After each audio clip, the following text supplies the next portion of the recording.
Hi everyone and welcome back to PrepFusion. I'm Anish and today we'll start the lecture 5A of our this whole subject, that is electromagnetic fields.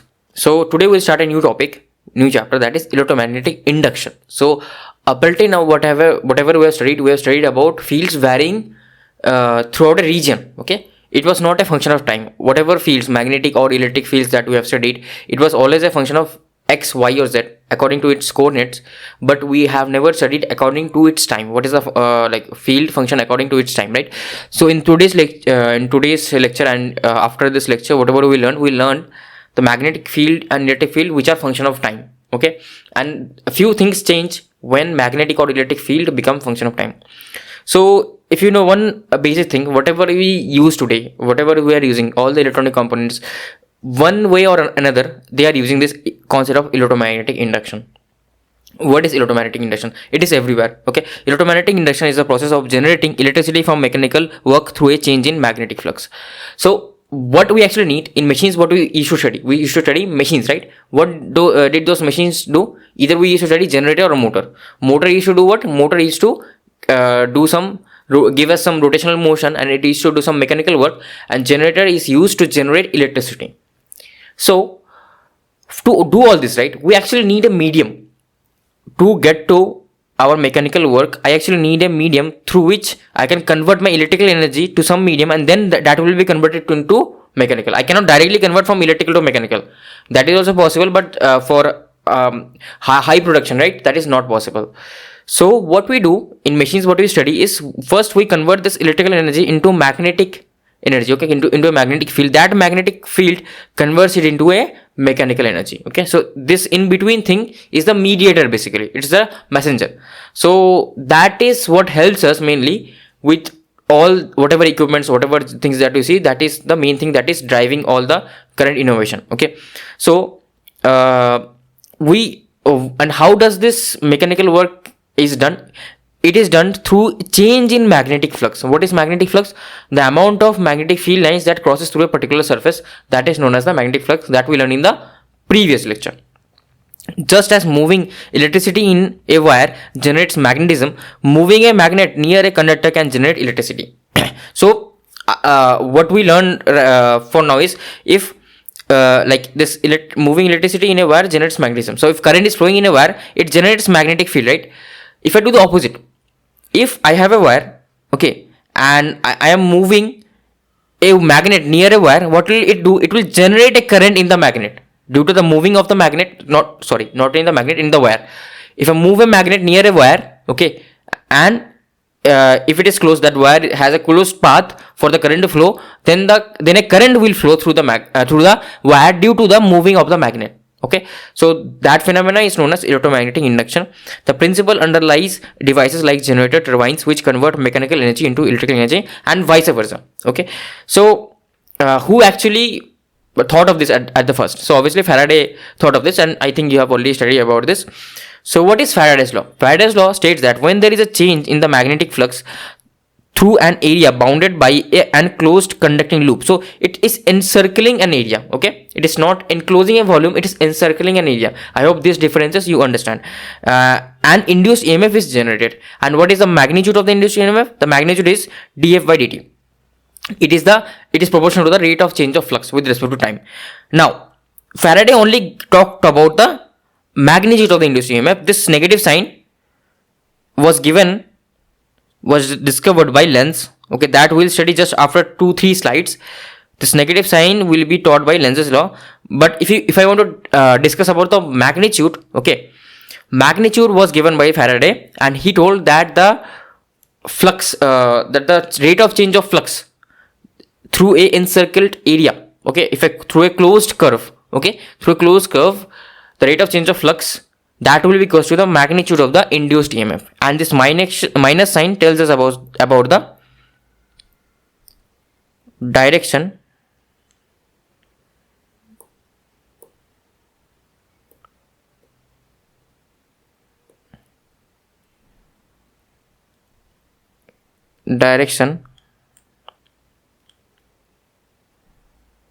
of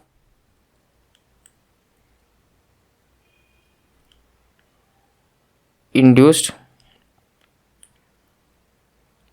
EMF. Okay, so like what does this equation tells us? The more there is the more change there is in the change of flux, like in flux, the more change there is in flux, the higher the induced magnetic field, the higher the potential, higher the voltage induced. Okay, so more change there is in the flux, the higher potential I get. So if I move this magnet very fast, then there will be more flux change, right? Initially there was some, let's say 100 Webers, then I move the magnet further, it will be some 20 Webers, then again I will come take it closer, it will again become 100 Webers. So there is high change in flux, right? High change, like the speed of change of flux is very high, so the voltage induced will also be higher. Okay, just like the opposite way around. So this is what the physical significance of this equation is. This is the Faraday's law. So EMF can be generated in mainly three ways. The way, like how I can change the flux, and that's how the EMF can be generated. So here I have represent a closed loop. This is the closed loop, right? And the flux is the area enclosed by this closed loop. This is the area. So if I change the magnetic field, magnitude of the magnetic field, in that way the induced EMF can also be varied. Okay, can also be generated. If I change the area, magnitude of the area, that also will help me in varying the induced EMF. If the area is reduced, then the flux will be lower. If the area is increased, then the flux will be higher. I can keep on changing the area, I can keep on changing the magnetic field. Or there is a third variable that is known as the theta. If I change the angle between this closed loop is along and the magnetic field, if I change the angle, then that will also talk about the flux. Okay, that will also tell me the flux. So what I can say is that which one is used mostly. So changing the magnetic field is not physically feasible always. Changing the area, like reducing the area, then again increasing area, that is also physically not feasible. So we use the third one. This is the most used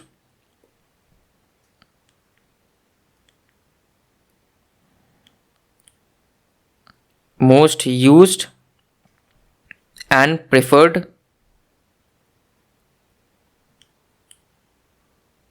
method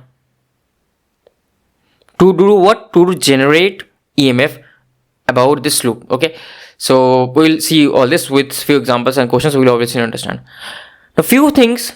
Your generated EMF depends on all of these following parameters, but what it does not depend on, the nature of the coil and its resistance. Obviously whatever EMF has been generated, it does not depend on that, and induced EMF will exist in open circuit as well. Okay, if the loop is not closed, EMF will be existing, but what will not exist? Current will not flow. As loop is not closed, there is infinite resistance, it is open loop, right? How will the current will flow? So no current will not flow, but still induced EMF will be there. So this misconception you should take away, that induced EMF depends on the nature of the coil and its resistance. What depends? Which parameter depends on the nature of the coil and resistance? Current depends on it. Okay, these two are talking about I. Okay, current is equals to V by R, V induced by R. So current is a function of resistance. Okay, and it will not exist when the loop is open circuit. Obviously current cannot flow through open loop, right? So it does not exist. Okay, so that is the important point that I wanted to talk about here. So current depends on it, but voltage does not depend. Induced voltage does not depend on it. So with the help of this concept, can you solve this question? Pause the video and try to solve this question. In the following figure, I have the magnet is moved towards the coil with a speed V and induced EMF is E. If the magnet is moved towards this coil with a velocity V, and then if I move it with a velocity V, then it generates a EMF E. Okay, so because velocity means as it is moving towards the coil, obviously flux will increase. Okay, because there will be more field lines, and hence there will be some rate of change of flux, and hence obviously the induced EMF will be there. Okay, so I can say that my flux is directly proportional to the velocity. Why? Because d phi by dt, the rate of change of flux, will be directly proportional to the velocity or change in distance, ds upon dt, which is basically velocity, right? Change in flux will be directly proportional to velocity, because the more fast it will come, the more there will be change in flux, because it is coming towards faster. So the induced EMF E will be directly proportional to the V. this relationship that I have found out from this thing. Okay, on the coil, if the magnet and the coil recede away from one another, each moving with speed v, the induced EMF in that coil will be. So they are telling me the magnet and the coil recede away from each other. So now previously it was coming towards the coil. Now what is happening? This is moving. The coil is also moving on the away from the magnet with the speed v, and the magnet itself is also moving away from the coil with the speed v. So now what will be the field induced EMF? What is the v relative here? What is the actual speed with which they are separating? The v relative, if you know a bit of physics, this will be simply 2v. So actually, if I just keep it stationary and just watch the magnet, what will the coil see? The coil will see that the magnet is moving with a velocity 2v with respect to its own self. So the speed has now increased to 2v. So will the induced EMF, because obviously it is going away further away, much faster. Hence the induced EMF will also be 2e. It will not be simply e, because the relative velocity has increased. The velocity with which it is going away has increased. It has been 2v. So it will be increased with the same factor 2.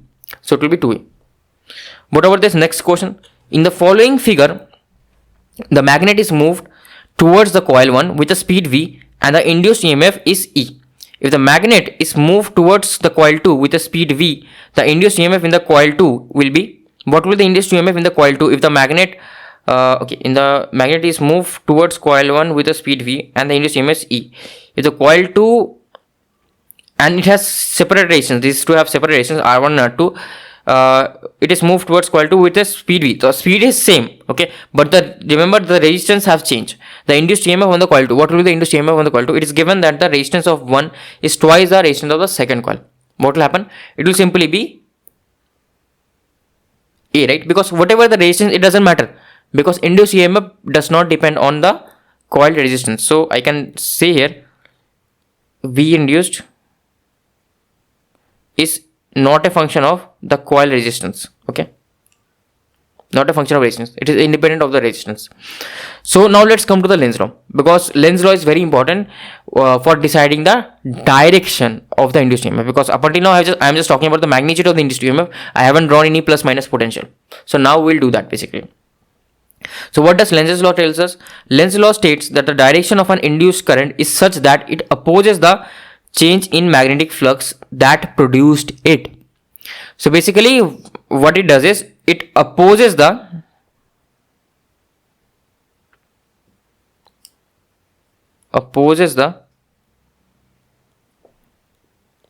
cause.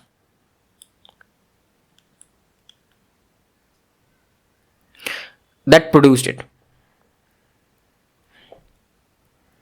Now how do you understand Lenz's law? Just try to understand this. We generally don't try to change anything if something is working. So if we are at rest, we try to be at rest. If we are at motion, we try to be at motion. If we are studying physics, we just want to keep on studying physics and don't want to study chemistry. Okay. So Lenz's law tells that due to this moving business, right? I moved this magnet, and due to that a induced EMF has been generated.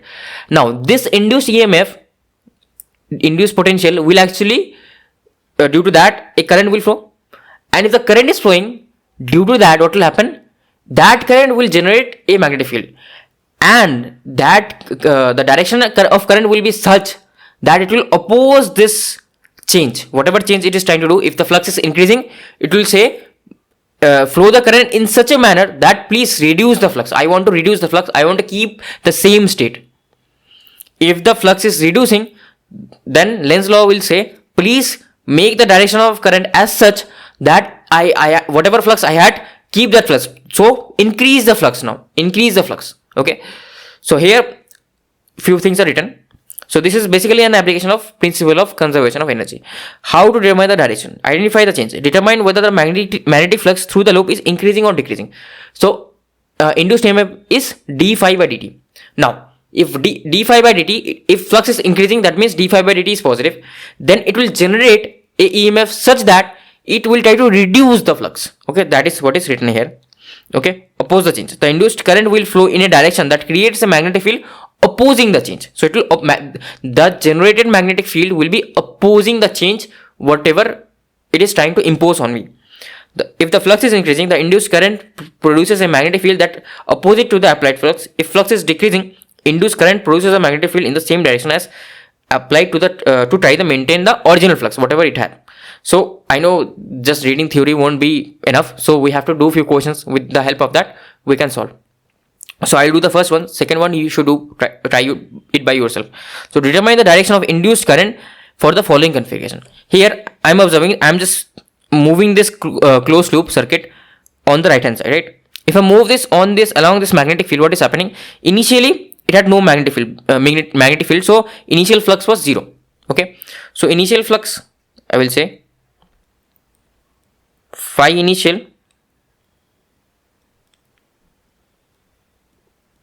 is 0. Then here it reached here, so flux, the amount of flux that was cutting is increased hugely. So then flux increase, and then after that flux again reduce. Okay, so I'll just assume this case that I am reaching up until this state. Okay, so flux is actually increasing. It is as it is moving towards close towards the magnetic field, flux will increase. Obviously more flux will cut. This is the magnetic field. So if flux is increasing, that means my d phi by dt is increasing, right? d phi by dt is positive. Okay, so what I will do, flux is increasing, so I will generate a current here. So due to the change in flux, some voltage will be generated, and due to that potential, some current will flow through this closed loop. So I will generate a direction of current as such that it opposes the direction of the magnetic field. Why it will oppose the direction of magnetic field? Because initially I had 0 flux. So Lenz's law will tell, please keep 0 flux. I want to keep 0 flux. So but it is telling me so much flux lines are going here. I don't want that. I want to keep 0 flux. So it will oppose the change. So in what direction the magnetic field needs to be? It is going into the plane. So magnetic generated induced magnetic field must be coming towards me. It should be coming out of the plane, so that it is opposing this flux. So it will be coming out of the plane. So if it is coming out of the plane, then now according to this direction it should come out of the loop, right? So now I will put my thumb along the magnetic field direction and I will curl my fingers. I am observing that it is in the anti-clockwise direction.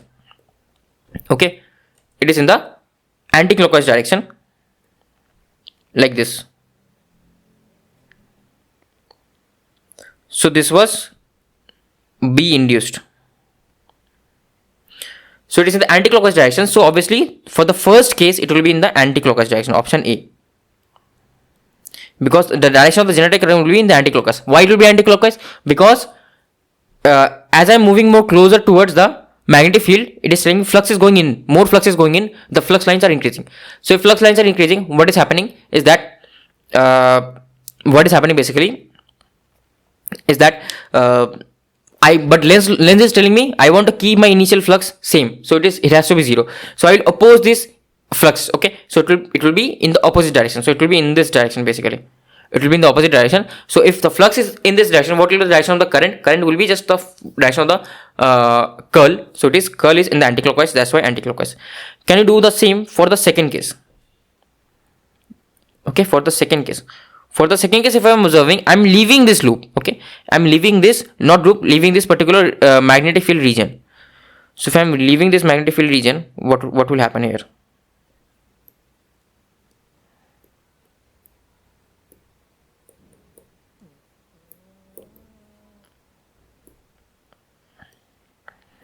So here, what I can say is, initial flux was some phi m, very high flux, right? Because I was at the center here, very high flux was there. Then I'm leaving, so phi final is 0. But obviously again Lenz will say, like I had initial flux phi m, why are you reducing the flux? I want to keep the same state. So now again, although here what is happening, flux is reducing, right? Flux is reducing, that means, but Lenz law will try to keep the same flux, so it will try to increase the flux. So it will aid the direction of the flux. Whatever flux I had, it will aid the same direction. It will aid this flux, right? So now my induced flux will be into the plane. Why it will be into the plane?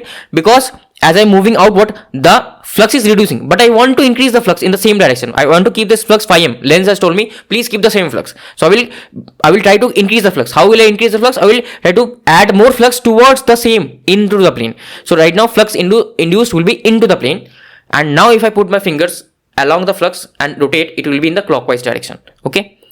So now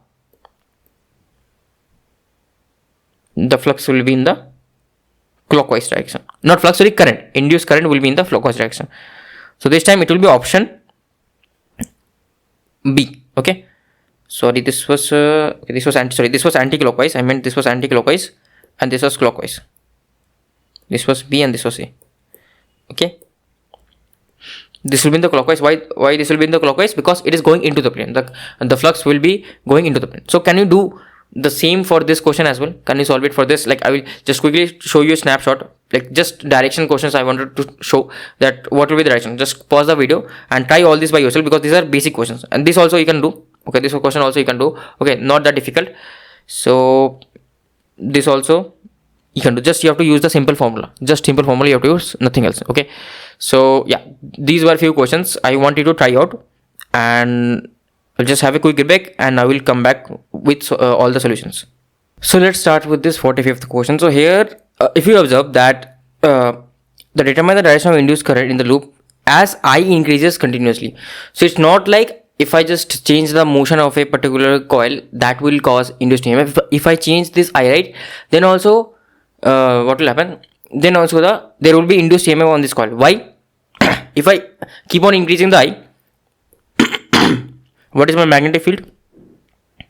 Magnetic field is mu I divided by 2 pi r, right? So if I increase my I, my magnetic field will increase, obviously. So if magnetic field increases, that will produce a change in flux. Flux will increase. So obviously if flux increases, that means what? d phi by dt is positive, right? So what is the direction of the magnetic flux? Direction of the magnetic flux along this closed loop is inside. So direction of the magnetic flux along this closed loop is inside. Now you are saying me that due to this change, right, there is some increase in flux. Due to this change, there will be a induced EMF. What will be the direction? Due to that induced EMF, there will be some current. I will decide the current now. So this is telling me that current is increasing, hence the magnetic field going inwards is increasing. But initially there was no magnetic field. So lens will tell, please keep the magnetic field 0. So please oppose this magnetic field. How do I oppose this magnetic field? I will generate a magnetic field that will come towards me. Okay, that will have a sign of dot. That will come towards me. So lens has told me to generate a magnetic field that will come towards me. So if a magnetic field is coming towards me, that means what type of current, what direction of current it needs to be. Just I will put the thumb along the direction of the magnetic field, then I will curl my fingers. It is anti-clockwise, right? Put my thumb here and curl my fingers. It is anti-clockwise. So it will be simply in the anti-clockwise direction. So option B will be correct for this question. Same for the other questions as well, right? So what are they telling in this question? So here I have a magnet here, and that magnet is coming inside this coil and then again coming outside. So they are telling me there are a series of observations seen by the galvanometer. What does the galvanometer measure? It just measures the deflection. If some current flows, it will just deflect, right? That's what the galvanometer measures. So there are three positions. One is A, that is the magnet's entry. Another one is magnetically completely inside somewhere here. C is magnet's exit. So can you talk about the change in flux? So when the magnet is here, right, all this flux, right, not all of the field lines will cross this encircled area, right? Cross sectional area will be something like this, right? Circular area. Not all of the field lines will cross. So once this magnet has gone from A to B, there will be huge change in flux. Why? Because the magnetic flux will keep on increasing. So as my magnet moves towards left, the flux keeps on increasing. Now once it is at the position B, right, flux doesn't change much. Why? Because here all the flux are already cutting here, right? If I am at this position or at this position, there is not much of a change of the flux, because most of the flux field lines are actually cutting the area. So here d phi by dt is very high. In position B, d phi by dt is low. In position C, d phi by dt is again high. Why? Because once it leaves out, right, again the flux lines are reducing hugely. So yeah, I what I wanted to talk about is the magnitude. I wanted to mainly focus on the magnitude. Direction I'm not mainly focusing on. Magnitude of the d phi by dt is very high. Rate of change is very high. In what direction, I don't care. So here also all the flux lines are coming out. So flux lines are going to 0. From 5M it is going to 0. Here it was from 0 it was going to 5M. But here the flux lines are almost 5M. Flux is almost equals to here also 5M, here also 5M. It's not changing much. So in the middle my d phi by dt is 0. On the left and the right the d phi by dt is very high. So if d phi by dt is very high, that means what? That means the induced EMF will be very high. That means the current flowing through the loop or the coil will also be very high. So for position A and position C, the current flowing will be very high. For position B, the current flowing will be less. Why? Because the change in flux is very low. Because here most of the magnetic field lines are already cutting the area. So changing flux here is 0. So position B, there will not be much deflection because there will not be any EMF induced. And position A and B, I will see some deflection. Here I am seeing some rightward deflection. Here I am seeing some leftward deflection. Why is that the case? Simply because when it is coming in, the magnetic field lines are increasing. So Lenz law will tell to reduce. When it is going out, magnetic field lines are reducing. Lenz law will tell to please increase it. Okay, that's why these are opposites. If I observe here, it is telling me first it will deflect at A, then it will deflect more at B. Okay, no. When it is near at position B, the deflection will reduce. Okay, here it is saying there is no deflection between A, B and C, not possible. Here it is saying me A and B there will not be a deflection, at C there will be a deflection. Now this is not possible. This is a case of symmetry, so obviously option A will be correct. Okay, so that is the case over here. Now let's solve the next question. A conducting bar of length L is free to slide on two parallel conducting rails as shown below. So it is a conducting bar and these are two parallel conducting rails which it is free to slide, right? It is sliding across it. Two resistors R1 and R2 are connected across the ends of the rails. If there is a uniform magnetic field B, the magnetic field is uniform, pointing into the page. The magnetic field is pointing into the page. An external agent pulls the bar to the left. So an external agent, like let's say I am pulling this bar to the left at a constant speed V. The correct statement about the directions induced I1 and I2. Okay, why are we talking about always constant speed? Because if you remember, when we moved the charge, right, we moved it with a constant speed V, then only we can talk about the magnetic force. If it is accelerating, then things will change. Okay, things will change. We'll discuss that later on. But for now, everything will be with constant velocity. So the correct statement about the directions of induced current I1 and I2. So in what direction the I1 and I2 current will flow, that they are asking. It is in clockwise, anti-clockwise or otherwise. So first of all, again, all these questions are simply of Lenz law and you will get tricked, trust me. When I am moving this particular conducting bar on the left hand side with a constant velocity V, what is actually happening? If I see, let's say initially it was in the middle. Okay. Then it is here.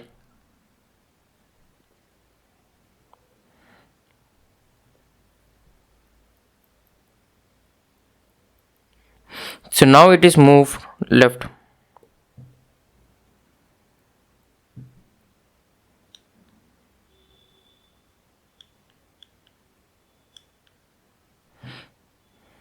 Now if it is moved left, what will happen? If it is moved left, if I just look at this loop in isolation,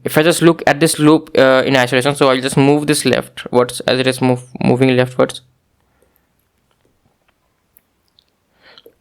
What will happen? The area enclosed by this particular loop, okay, loop, I will name this as loop 1 and loop 2.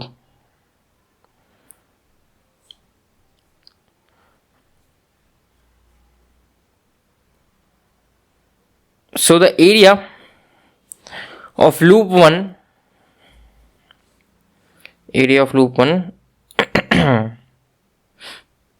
is simply equals to, it's reducing, right? It is reducing, correct? area enclosed by this loop is reducing. If area enclosed is reducing, that means my flux,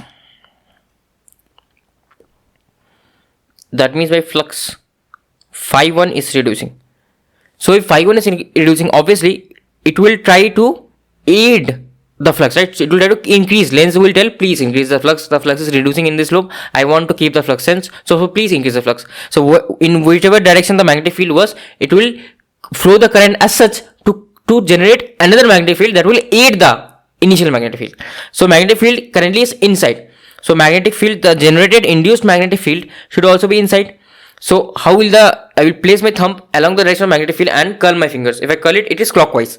So direction of current will be something like this. Okay, clockwise.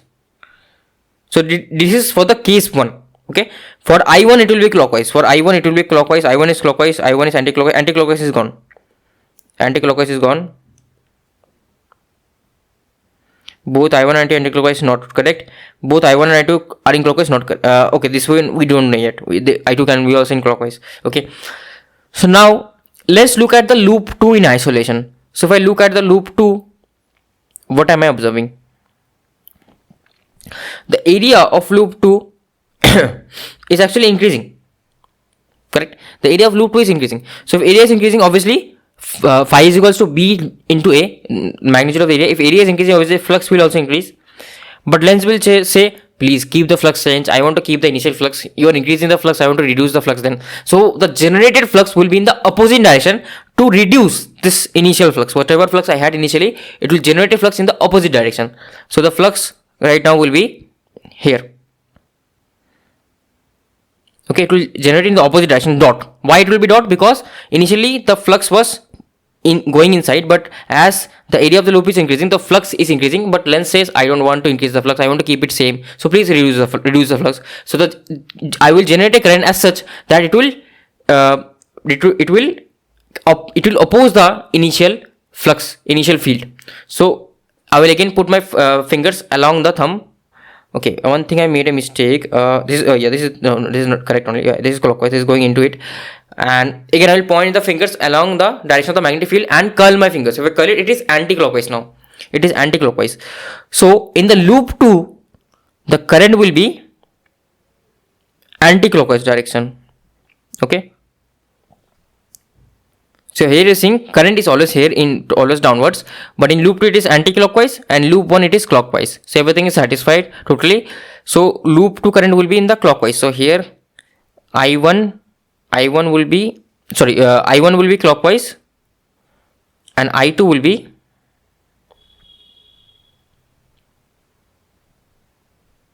anti-clockwise. Okay, so option A is correct. One will be clockwise, another one will be anti-clockwise. I hope you understood this. If you couldn't, please again go rewind the video. Now let's do this question. Given magnetic field B is this. This should be in Tesla. Actually, I forgot to mention this. This is in Tesla.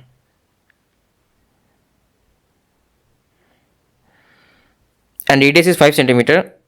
If the radius is increasing at the rate of 1 centimeter per second, find the induced EMF. So the radius is increasing at 1 centimeter per second. I have a circular coil like this. So how do I solve this particular question? So here, okay, one thing. Okay, this is in milli Tesla. Actually, this is not Tesla. I just remember this is in milli Tesla. One thing that you can do is, if the radius is increasing, what does it mean by radius increasing? If the radius keeps on increasing of this loop, what will happen? The magnetic flux that it will cut, right, it will increase because the area is increasing. So obviously there is some d phi by dt. Okay, so there is some d phi by dt. Now what is that d phi by dt? I know what are they asking? They are asking me the induced EMF. So right now I am not that much concerned with the sign, but I will write with the sign that my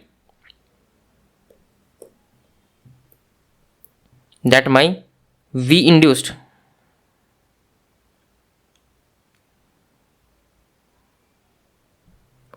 equals to d phi by dt.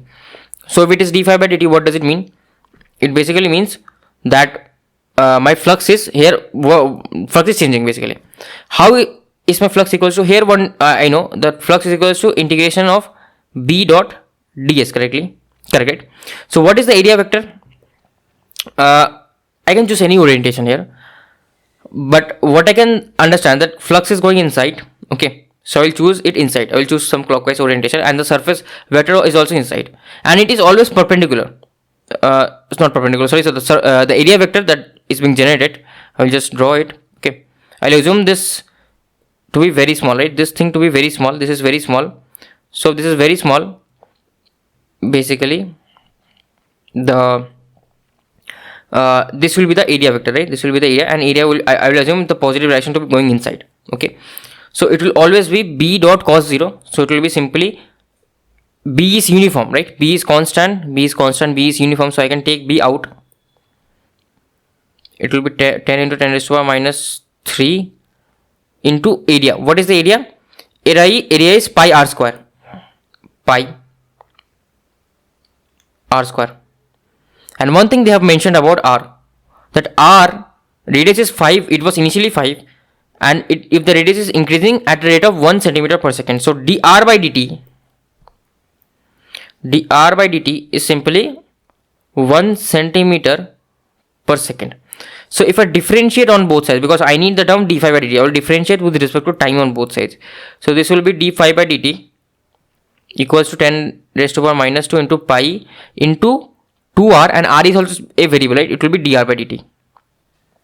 Okay, and this is in centimeter, so I will try convert it in meter. 10 raised to power minus 2 meter per second. So now I will put this value here.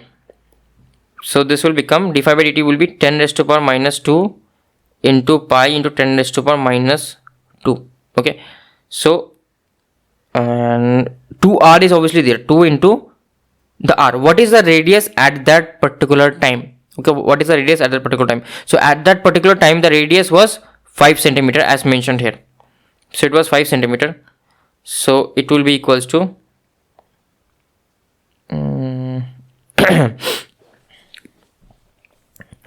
this will be equals to dr by dt is 2 into 5 into 10 raised to power minus 2.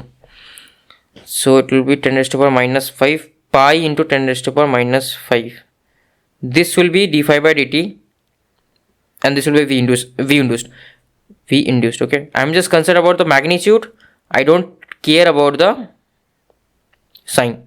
So v induced will be pi into 10 raised to power minus 5. Okay, so can you tell me, in this particular region, what will be the direction of the current? Will the direction of the current be on the anti-clockwise, or will it will be on the clockwise? How will you identify? So here what is happening? Radius is increasing, so flux is increasing. So obviously Lenz's law will tell generate the magnetic field as such to reduce the magnetic flux. So currently magnetic flux is going inside, so Lenz's law will generate the current as such that the current will generate a flux that will oppose this magnetic flux. So it will come towards me. If it is coming towards me, I will place my thumb along the direction of the magnetic field and curl my fingers. It is anti-clockwise, so it will be in the anti-clockwise direction. Okay, so this also I hope you understand. Current induced will be in the anti-clockwise direction, so that it opposes the increase in flux. Okay, next is this: a coil with a circular cross section has 1000 turns and a face area of 4 centimeters second.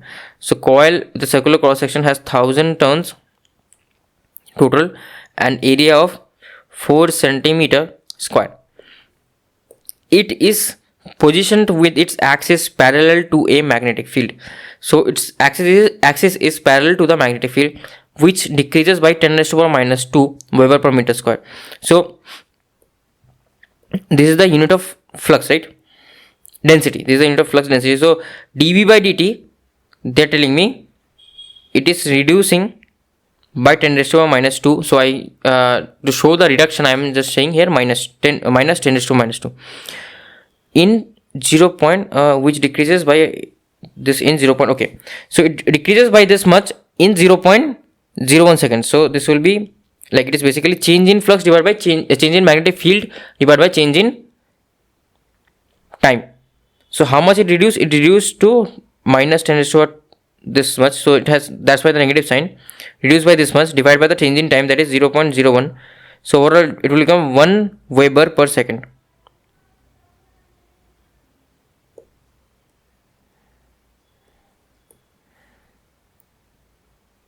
Okay, this one.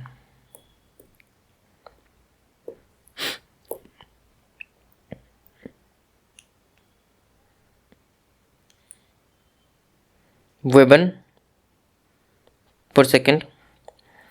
Weber per meter second, right? Meters per second basically.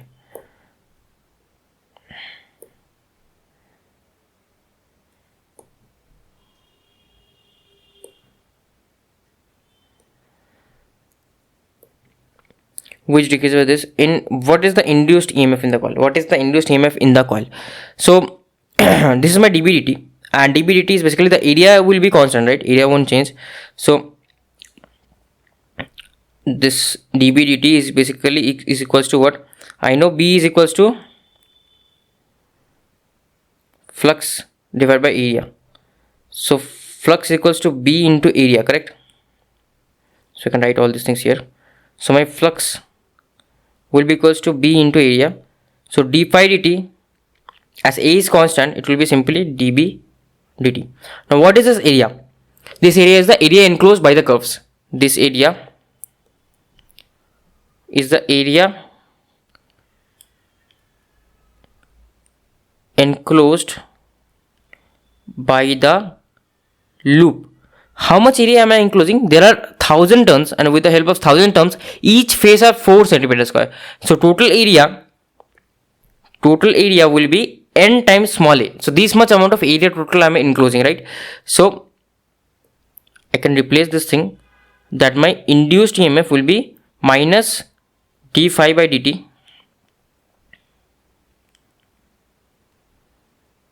it will be minus n times small area. Small area is 4 centimeter square. So I will put everything into SI units. 1000 into 4 centimeter square. So 10 raised to 1 minus 4 into dB dt. dB dt is minus 1 Weber per meter square. This is already in SI units. So this will become point, and anything else is there? This is 4 actually. I forgot to mention this is 4. Okay. So this will become 0.4 volts, and in millivolts it will be simply 400 millivolts. So option C will be correct. So all these are simply just formula based question. That's it. Simple question. Now this question is very, very good. Okay. This question can be solved in 2 ways. One is the concept of motional EMF. Another one is using basics. Without you knowing any motional EMF, you will be able to solve this. So I will solve this using 2 methods. First, I will solve this now with basics, and after studying in today's lecture only, we'll study motional EMF. There I will teach you how to solve it using motional EMF concept. So method 1. Let's read this question first. A rotating conductor of 1 meter length is placed in a radially outward magnetic flux. So magnetic flux is radially outward, and it is a rotating conductor. So this conductor is a rotating conductor. Okay. Not this. This is the conductor, right? That is rotating along this direction, along the axis. Okay. This is the conductor which is 1 meter long, and it is rotating along this circle. And magnetic field is 1 Tesla. Okay. Magnetic field is uniform. It is 1 Tesla. So whenever the some time domain question will come, magnetic field will be uniform in most cases. It will be 1 Tesla. So conductor is parallel to and at 1 meter distance from the z axis. So conductor is somewhere parallel to the z axis. Its direction is also z axis, but it is parallel. The speed of the conductor in RPM. So the conductor will rotate in some speed n. If you have studied machines, then you will know this, that n is generally measured in RPM, and we know one relationship, that omega is equals to 2 pi n by 60.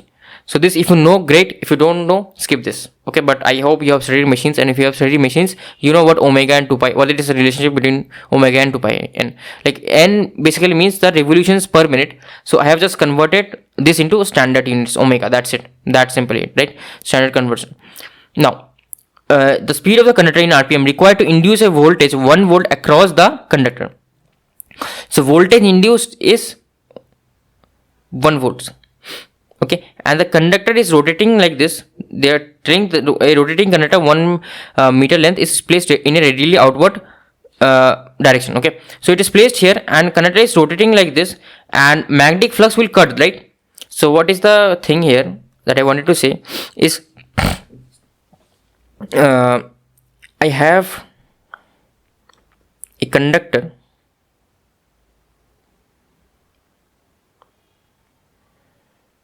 and I have this circle, right?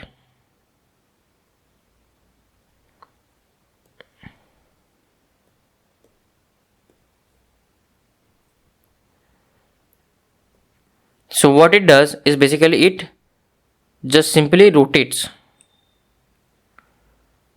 right? It simply rotates and covers all this surface area. What is it covering? I hope you are able to visualize. It is basically covering the outer surface of a cylinder. So this is completing a loop, and it is what is the area? Area is the surface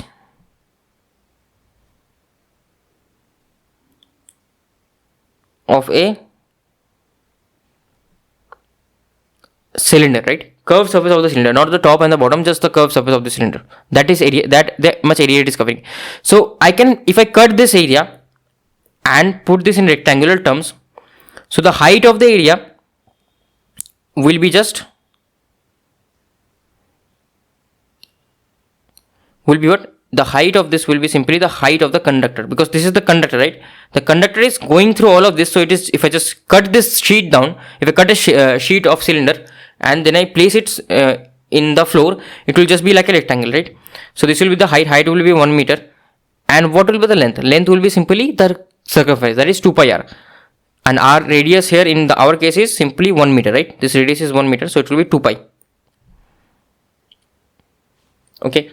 And magnetic field is going radially outward from this. So I'll assume that this sheet is going that way. So it is going into the flux is cutting into the particular area. Okay. You can take outside as well. You can take towards you as well.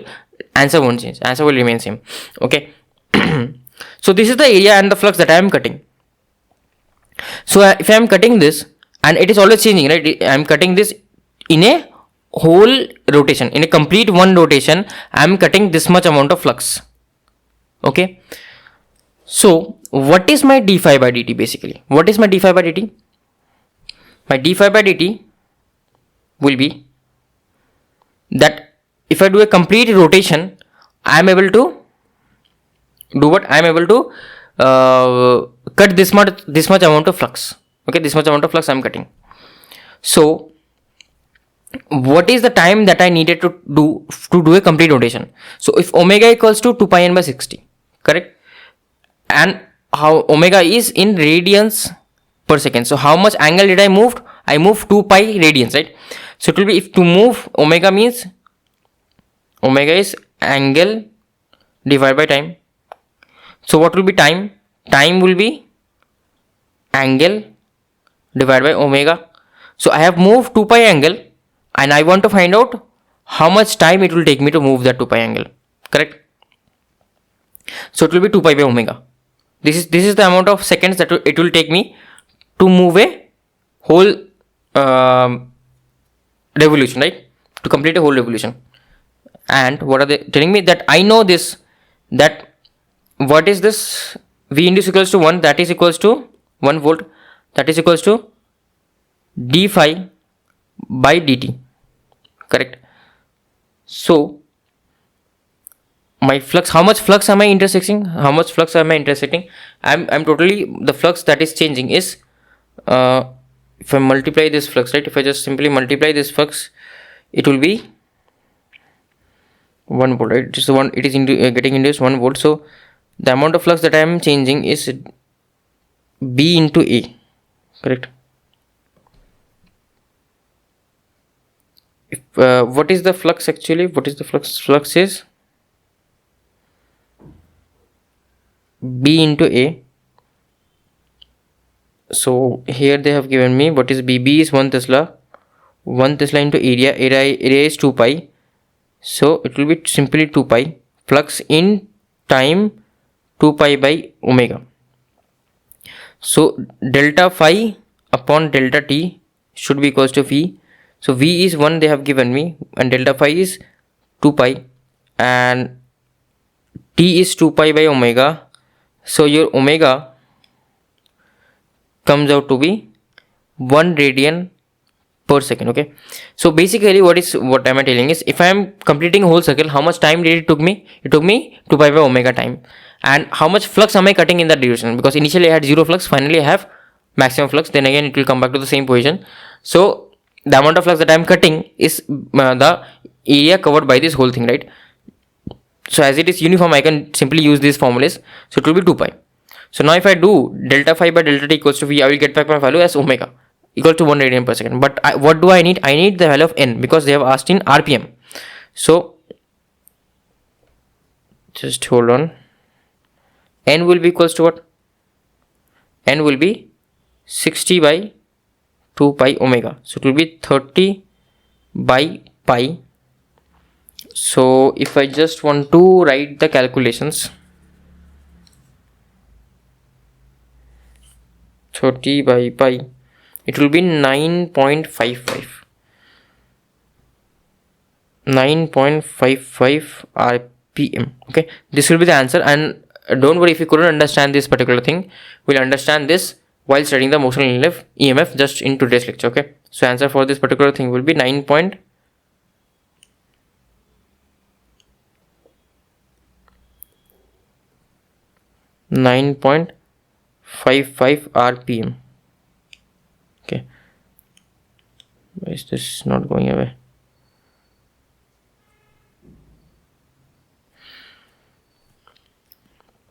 So one small concept I wanted to talk about, as I have given you a bit of hint in the previous lecture, that your closed line integration of electric field will not always be equal to 0. Why it will not always be equal to 0? Because if I observe here, right, whenever there is a magnetic field that is changing, or there is some flux that is changing, so it will induce some EMF. And if I go along this whole loop, right, the closed line integration of V induced, it should be 0. V induced should be 0, but it is actually not 0, right? There is some induced EMF due to this change in electric field. So obviously V induced equals to what? If you remember, V was equals to integration of E dot dl minus E dot dl. But if I follow a closed path, it used to be 0, because E itself was E rotational. But here I am telling that E dot dl will not be 0. Why it will not be 0? Because my E of t is a function of time. So that's why E is not rotational. If I break this down, right, it is del cross E dot ds, surface integration. Okay, this actually is equals to what? This is actually equals to, if I want to write this down properly, this V induced is equals to what? This V induced is d phi by dt. What is phi? Phi is b dot ds. So this will be d of dt integration of b dot ds. That this is my phi, right? This is my flux. And if I want to take this differential inside, there's just a fancy way to write this particular relationship, that is minus, this will be minus, right? Minus double integration, this will become del of t b of t ds. Okay, so the most important part is my electric field del cross E, it will not be 0 here, it will be equals to del t of magnetic field. So there is one good relationship between electric and magnetic field. This is the fundamental relationship. So previously what we learned, our magnetic field was never a function of time, and our electric field also was never a function of time. As it was never a function of time, we can simply safely ignore this and we can equate del cross E was equals to 0. But I am teaching you something new today. Okay, so now my magnetic field is a function of time. So if it is a function of time, why? Because the amount of flux that I am cutting is changing. So if it is changing, obviously the magnetic field will change, and if it is changing with respect to time, then my del cross E will not be 0. Hence electric field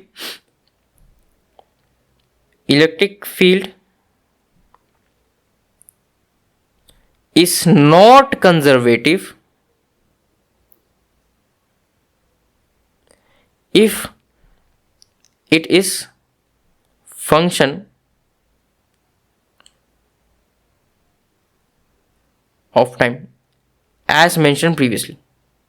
Okay, as I have mentioned previously, as it is a function of time, it will not be conservative. Okay, so I hope you understood this point. Now there is like this is the differential format that I wanted to like tell you, that differential format will be simply the same only. This is equals to the this and this particular formula. These two things you should know actually. You should remember. So I will recommend these two things.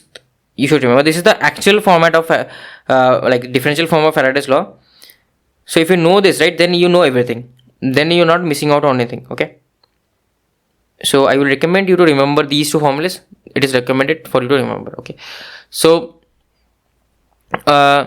next concept is amount of charge. So how much amount of charge will I store and will there be in if there is change in flux? So this goes hand in hand with the flux thing.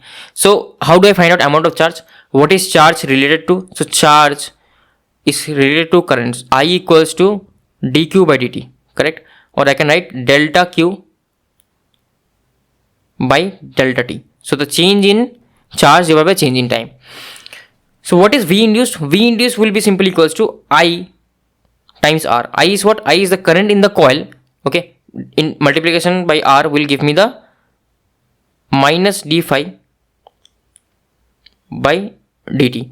So what is I equals to? I is equals to dq by dt as mentioned. So I will be equals to dq by dt equals to 1 by R minus 1 by R d phi by dt. So this will be equals to what? Dq.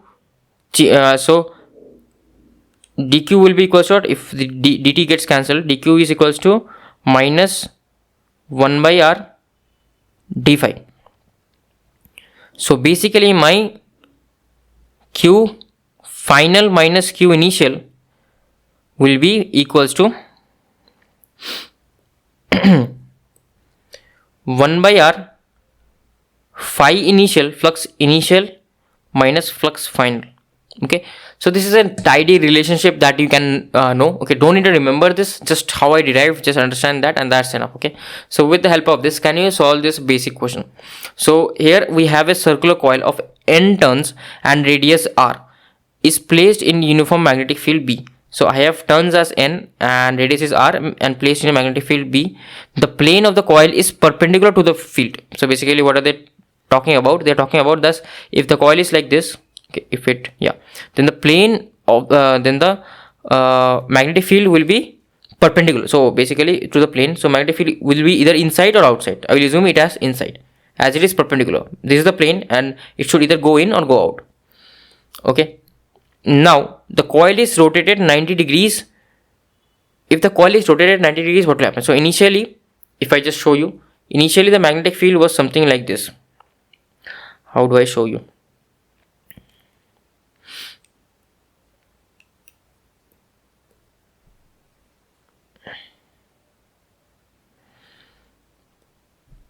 Magnetic field is something like this. It is directly perpendicular to the magnetic field. Okay.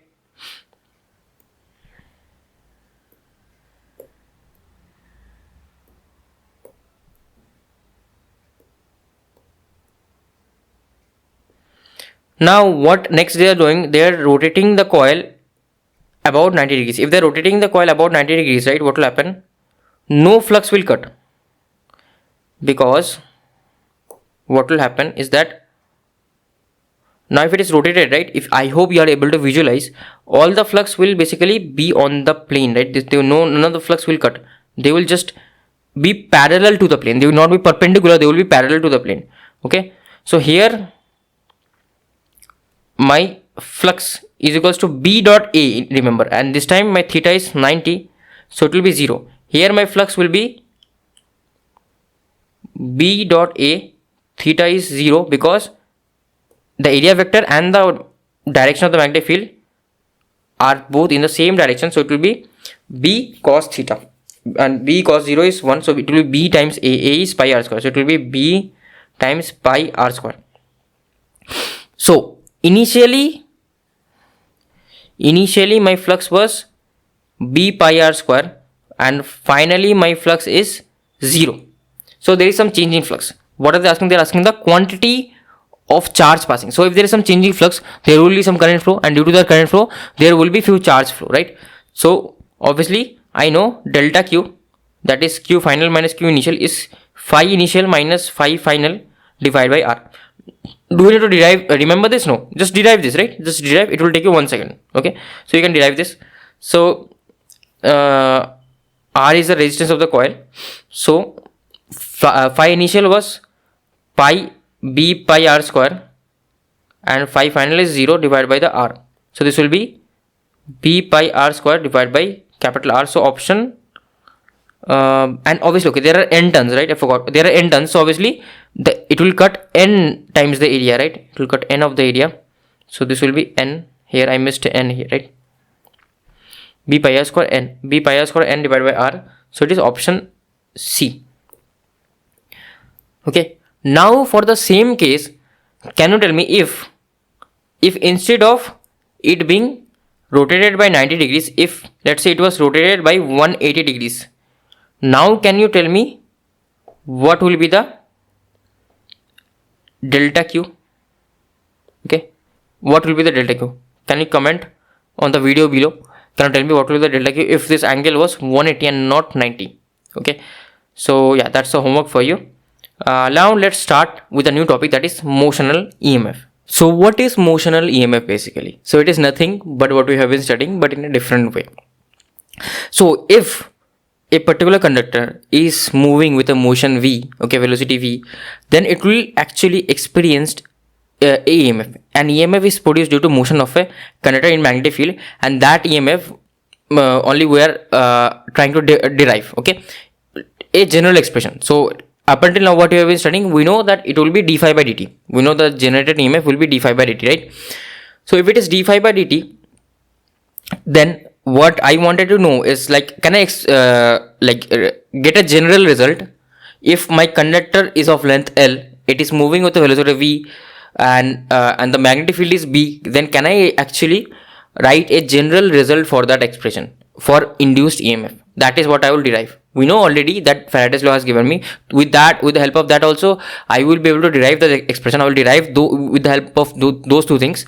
Okay, with the help of one physics, basic physics, and with the help of Faraday's law, I will derive an expression. If I have a conductor of length L, it is moving with a linear velocity of v along a magnetic field B.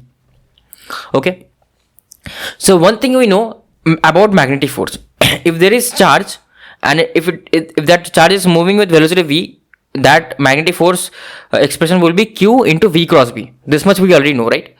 So let's assume that some current is flowing, right? If some current is flowing and there are few charge, like no current, currently no current is flowing, currently no amount of current is flowing, but this is a conductor. As this is a conductor, this will have so many free charges, right? This will have so many free charges. If this will have so many free charges, I can write down the force on all those free charges due to this magnetic field, because this magnetic field will actually develop force on those free charges, because currently this is not a closed loop. Just see, I have kept a conductor on a magnetic field. If I have kept a conductor in a magnetic field, it has so many free charges that all those free charges will actually experience some force. So what will be that force equals to? That force will be equals to q into v cos b, right? Q into v cos b. Now if that force is q into v cos b, now what is the electronic charge? It is minus e, and let's say number of free electrons minus ne. That is the q. Q is minus ne because the charges of electron is negative, into v cross b, right? Now my velocity is in this direction, velocity is on the leftwards, and my magnetic field, it's inwards. Okay, so I will do v cross b. If I do v cross b, it will be somewhere upwards. It will be somewhere upwards. V cross b is upwards, right? V cross b is upwards, but I have a negative sign. So v cross b is upwards, but I have a negative sign. So the force on the electrons will actually be on the downwards. So this is up. V cross b is up. But as there is a negative sign, so the force on electrons will be downwards. Okay, force in electrons will basically be on the downward side. So if it is downwards, what does that mean? That means that all the electrons will come down here. All the free electrons will be down here. So if I have a conductor, all the free electrons will be here, and as electrons are here, basically the protons will be at the top, ions will be at the top, they will be repelled. Okay, so there will be something like this plus minus charge happening. And what will happen is that now I know the direction I know. Okay, but what is the magnitude? Magnitude is simply electron NeVB, right? NeVB. Now it is actually NeVB sine theta. Theta is the angle between V and B, but in our case velocity and the, what is the angle between velocity and the magnetic field? It is 90. It is 90, right? It is inside. This angle is simply 90. So it is sine 90. So sine 90 becomes, theta is 90. So it becomes N E V B. Okay, so that is the force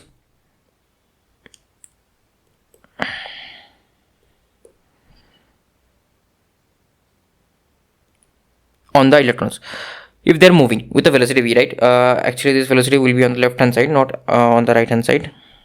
But if it is at the right hand, let's say if it was at the left hand side, if it's on the left hand side, then only it is downward side. It is on the minus AY direction. So it should be on the left only. Yeah.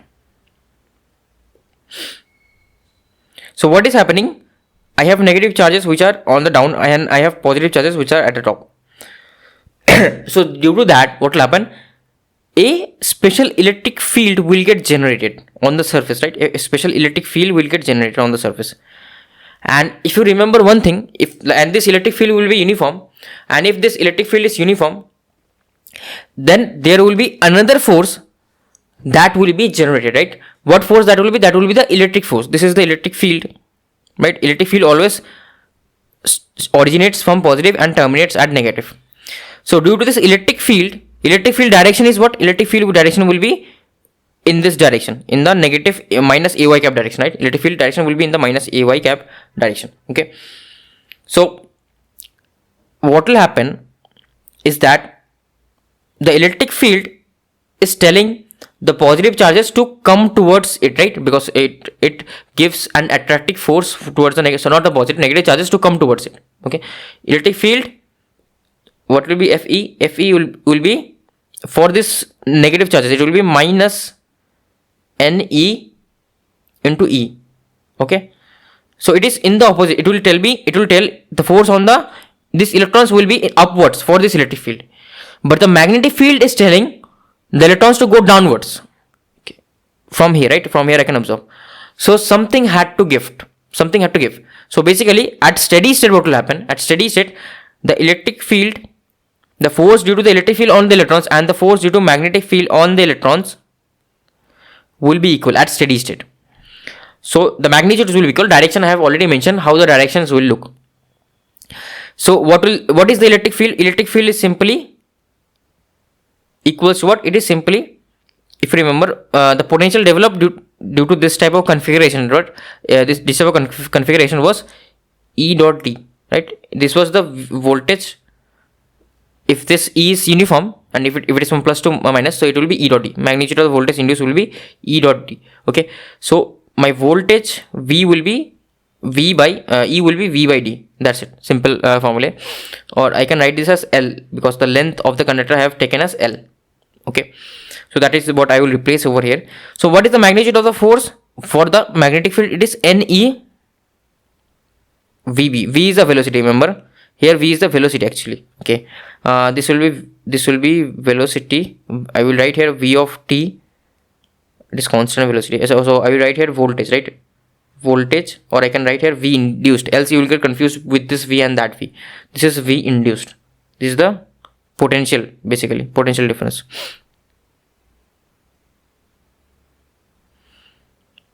NeV equals to NeVB equals to, this is Ne, the same charge, into the electric field. Electric field is V induced by L. So what will happen here? NE and both will get cancelled.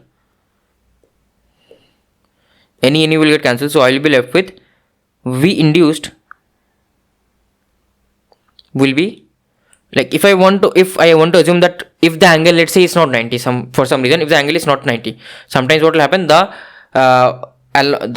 velocity vector and the magnetic field vector will not be always at 90 degrees. So I will assume it for general case. If I assume it for general case, I will keep the theta to be variable. So this will come out to be NE will get cancelled. This will be BLV sine theta. And I am 100% sure that you have seen this expression before. This is a voltage induced due to a moving conductor. I am 100% sure you have seen this expression before, but you didn't know actually internally what was happening. Today I have explained internally what is happening. Initially there was magnetic field. Due to that magnetic field, all the electrons were going downwards. I have explained the direction of the force. Now if all the electrons are going downwards, then there is a separation of charges. Plus sign are all at the top, minus sign are all at the bottom. So due to this plus or minus, what will happen? A electric field will get generated at the surface. Now due to this electric field, what will happen? This electric field will apply another force on the charges. This electric field is telling, please charges come towards me, towards top. And the magnetic field is saying, no, I won't let you go towards top, I want you to go down. Someone has to stop. So at steady state, both the forces will be equal, then only it will reach steady state. Okay, so it will be like general expression will be BL sin theta after equating all these things. Okay, now if you couldn't understand this, there is another method to understand this as well. So here what is happening is that if you observe, this conductor is moving. Initially it was here, then after a certain period of time, I'll just draw this particular thing. Okay, this is, let's say, some area, and I have magnetic field, right, all over inside.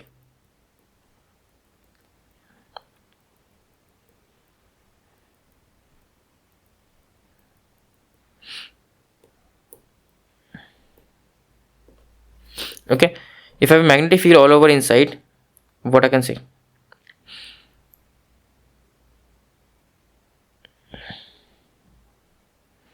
This is the conductor. Initially it was here. I'll just delete this actually. Initially it was here, and now it is here. Initially it was here. So it has actually, some flux has been cut throughout this area, right? Some flux has been cut. So obviously there is some change of area. Okay, change in area. And what is the change in area? This length is constant, and I have moved some distance, let's say dx.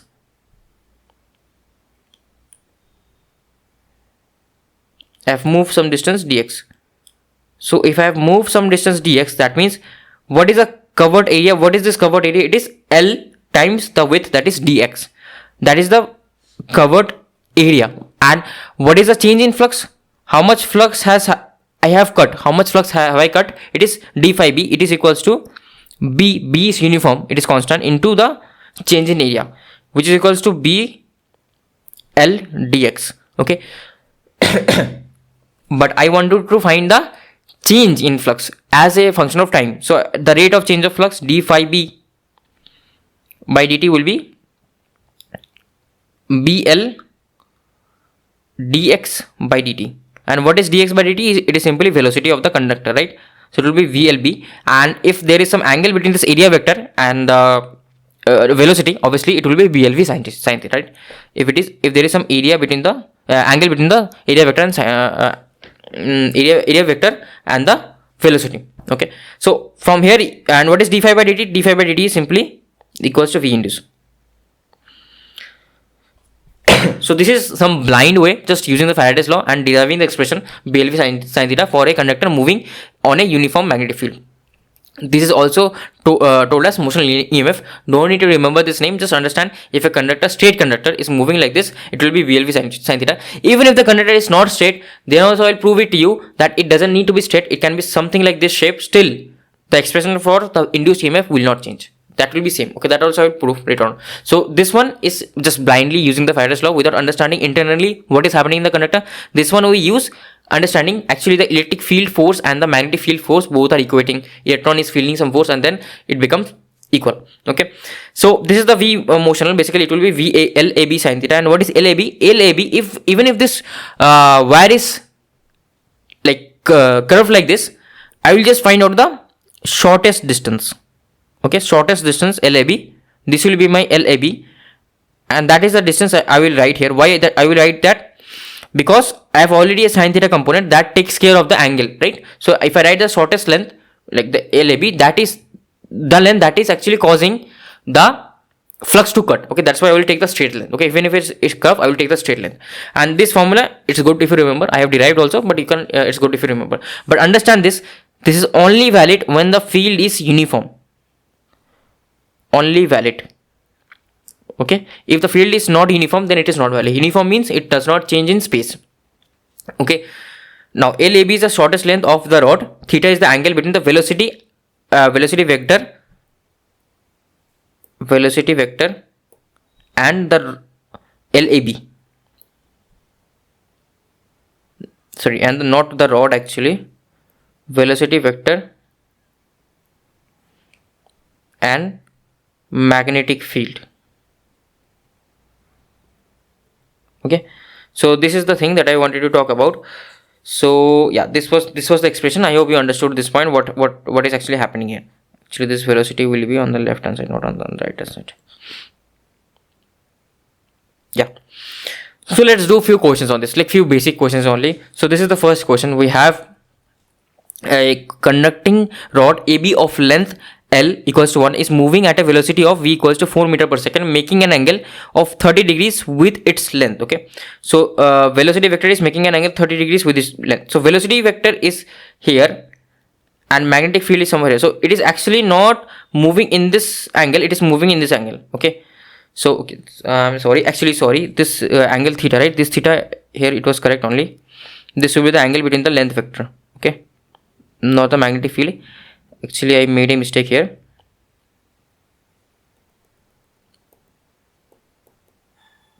This will be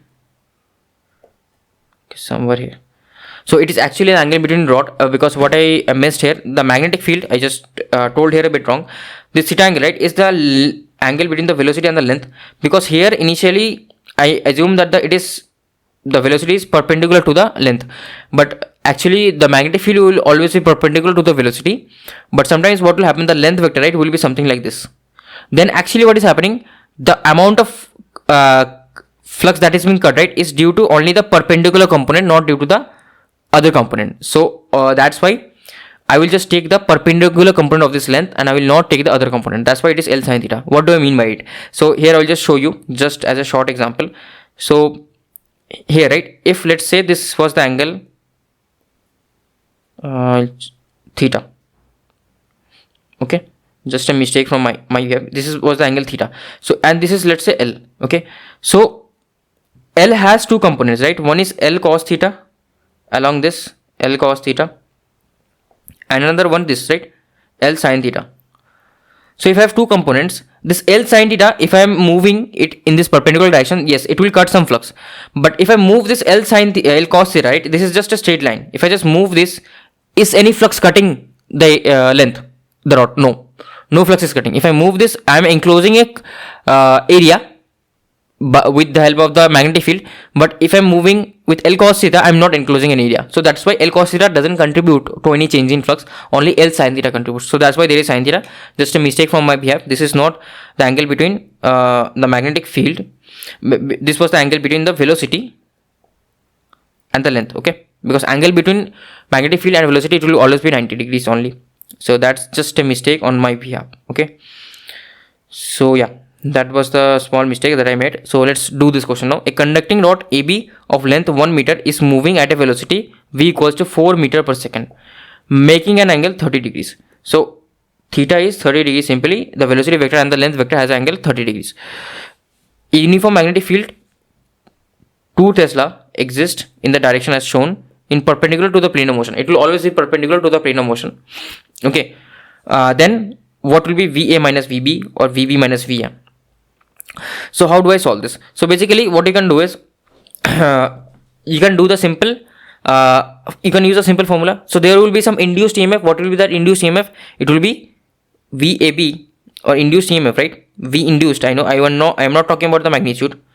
V induced will be simply what? V induced will be BLV sine theta, which is equals to B is equals to 2. It is length is L is length of rod is 1 meter. The velocity is 4 and B is 2. Okay, B is already been written, BLV sine theta. Theta is 30, right? Theta is 30. So this will be 1 volts. Now this is 1 volts. Is this correct? Am I correct? This is coming to be 1 volts. What am I making mistake here? 2 into 4. Yeah, sorry. This will be 4 volts. 4 volts, right? This is 4 volts. Okay, now what is the direction? How can I talk about the direction? So direction, you have to use simple rule. Okay, you'll not be able to say that easily. So what you will say is, again, this is moving, this rod is moving in this direction and velocity in this velocity, and magnetic field is inside. So magnetic field is inside and my velocity is at the top. Okay, so I will do what? I will do V cross B. If I do V cross B, what do I get? V cross B, it is on the left hand side. So V cross B is on the left hand side, but the electrons will feel a force on the opposite because there is a minus sign. So all the electrons will be here and all the positive charges will be here. So I will have negative charges here and positive charges here, right? And I know electric field is from positive to negative. In the direction of the electric field is in the direction where the potential reduces. So VA will be the highest potential and VB will be the lower potential. So VA minus VB will be plus 4 and not the other way around. VA minus VB will be plus 4 and not VB minus VA. I hope you understood. All the electrons will be here. Due to those electrons, a potential will get developed, and due to that, VA will be at higher potential than VB. So VA minus VB will be 4 and not VB minus VA, because VA is, this point is at higher potential.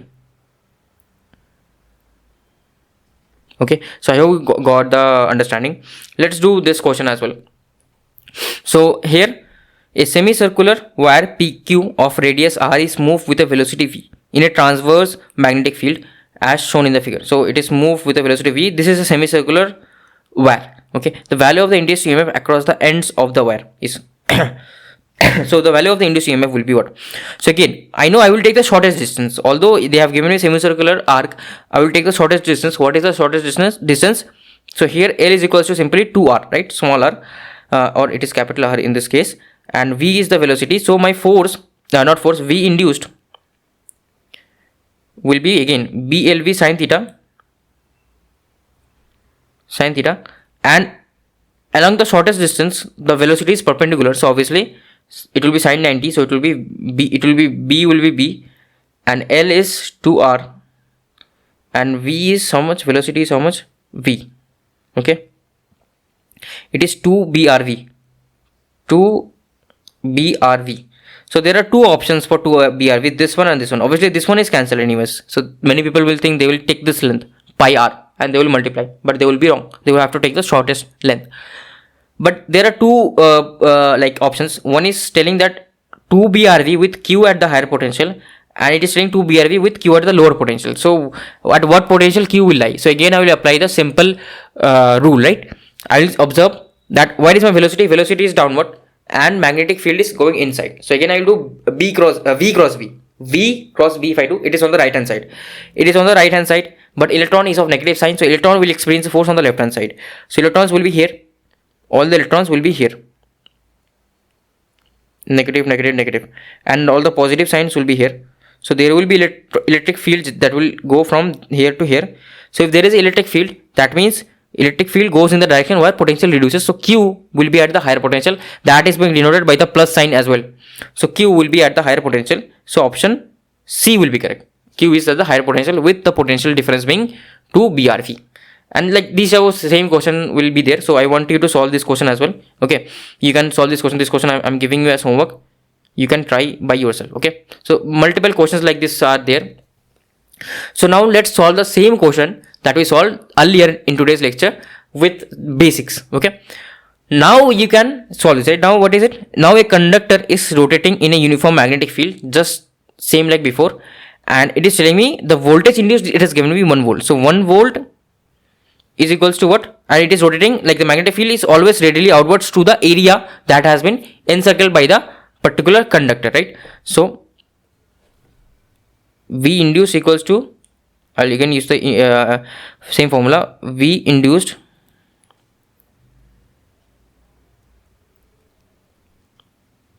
equals to VLV sin theta. So my V induced is 1 volt equals to B is simply 1 Tesla into L is 1 meter into V I need to find out, okay. This is the linear velocity. V is the linear velocity here, okay, but it is rotating in a circle. I will talk about that as well later on. And into sin theta is 90. Why? Because the velocity is always in the perpendicular direction to the length of the rod, okay. So V in this case will be simply 1 meter per second. So V is this. Can you find out omega? If you are able to find out V, are you able to find out omega? If you remember this thing, that there is a relationship between V and omega. V was equals to always R omega. If you remember this, or if you don't remember this, at least you remember this thing, right? That your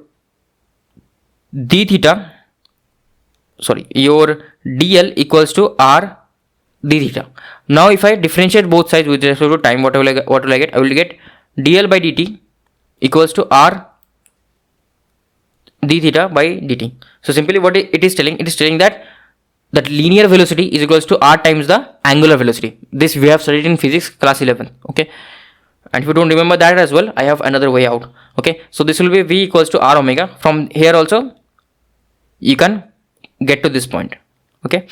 Now if you are not comfortable with this, right, if you are also not comfortable with this, third thing, what third thing I can speak? I can say I know the linear velocity. I know the linear velocity. If I know the linear velocity, can I find out the time it will take for it to totally cover a circle? What is the time t it will take to totally cover a circle? How much distance I need to cover? 2 pi r. So what is velocity? Velocity is equals to distance by time. To find out the time, it will be distance by velocity, 2 pi r by v. Okay, this is my time that I need to cover a whole circle. And what is omega? Omega is angular displacement by time. So it is theta by time, right?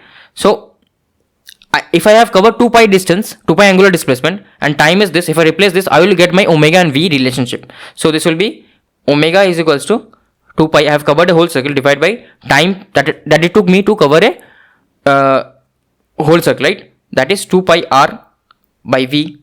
So my omega here comes out to be v by r.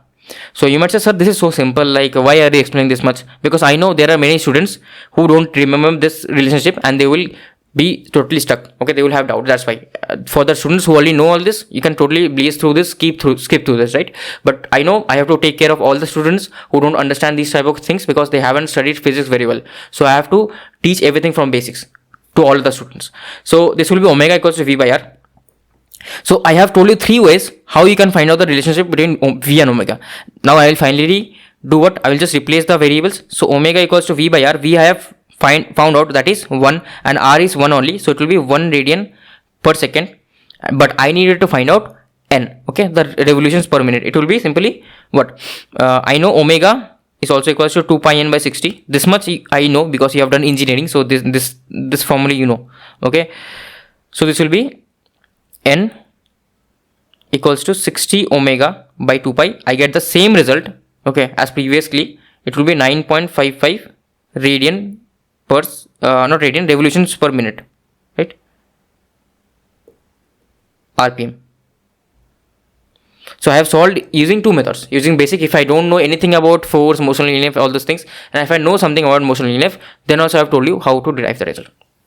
Now, if let's say the magnetic field is not always perpendicular or it has some direction.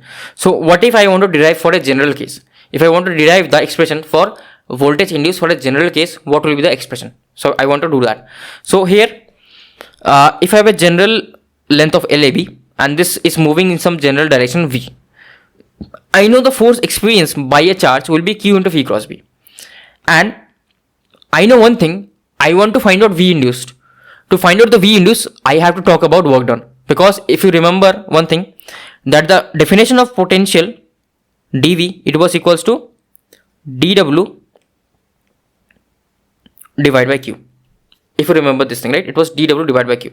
Okay, this was the definition of the potential. Go back to electrostat. This was the definition of potential. And what is my small work done if this wire is moving in velocity v? What is the small work done? This is the small force, right? This is the force. What will be the small work done? Work done will be F dot dl. So dw will be equals to F dot dl. So this will be equals to q v cross b dot dl. This will be the expression here. Now, if I just divide q on both sides, I will get back potential. So my dv will be equals to v cross b. Now this is dv induced, right? This is not the velocity, don't get confused. This is dv induced.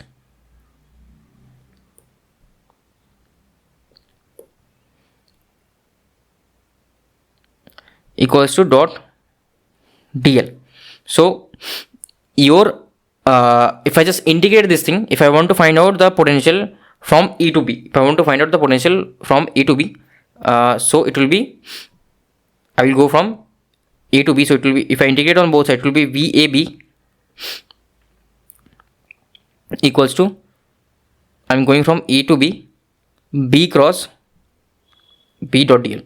So I have to do this integration with respect to dl vector, then only I will be able to do. And this is what, this is a vector triple product. Okay, this is a vector triple product, and there are few relationships for vector triple products that also I will explain.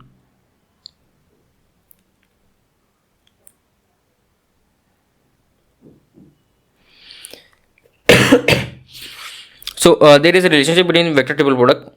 What is the relationship? Is that with the help of this question I will talk about that relationship. So uniform magnetic field exists in region given by B equals to this. A rod of length is this. So magnetic field is B, that is equals to 3I plus 4J plus 5K, and the rod has a length AB of 5 along the y axis. It is placed along the y axis. So the L vector, right, is AY cap. Okay, I will assume it along the y axis, its direction is AY cap. Is moved along x axis with a constant speed of 1 meter per second. So velocity is 1 meter per second along the AX cap direction. Okay, meter per second. Actually, one thing, there is a bit of mistake on the statement. They should actually mention the this thing, right? What they should mention, they should actually mention the direction as well, because here they haven't mentioned the direction, the AY cap. Okay, yeah. So what will happen? It got placed along the, this should be placed along the, this should be positive, and this is also positive, so that I will be able to understand the direction of the dl vector. Okay, then the magnitude of the induced EMF, although they are asking only the magnitude, so directions won't matter much. What will be the magnitude of the induced EMF? So here what is happening is that my VAB, right, induced EMF VAB will be equals to integration from A to B V cross B dot dl, correct? Now obviously L vector is like it's constant, dl will be simple integration LAB. Okay, so this integration will get replaced with this thing only. It will be simply like, I can replace all the vectors. V will be simply AX cap. Okay, V will be simply AX cap, AX cap cross 3I. Okay, this is 3I. Okay, this is, they have given me in 3I, so I will just assume everything in IJK. So this will be, this was Y, right? So this will be J, this will be I. So this will be I